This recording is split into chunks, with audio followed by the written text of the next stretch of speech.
content creator to just throw mud at the screen, right?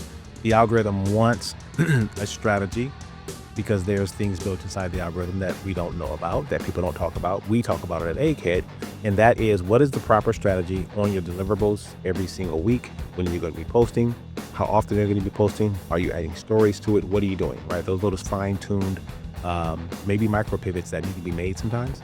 So the algorithm wants to reward you, and it sees that you're doing the work by the engagements, right? And if we can increase engagements, the algorithm is happy.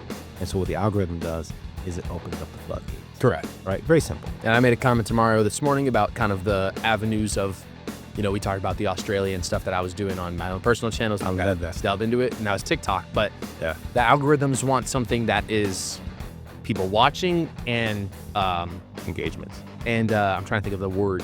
It's YouTube wants an individual who creates original content, or is as original as it can get, something that isn't being mass produced and is good.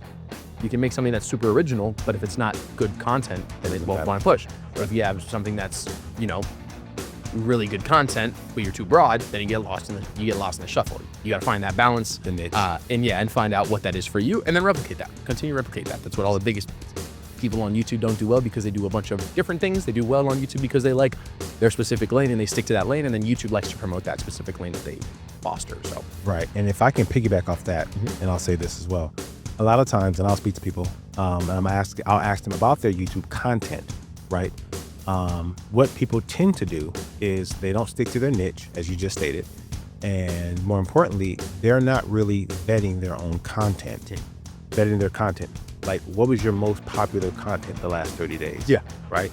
So how do we go back in and look at our best content, how it performed, and let's be a little bit anal about that content, and how do we repurpose that through newer, similar content pillars, right, to keep this thing going?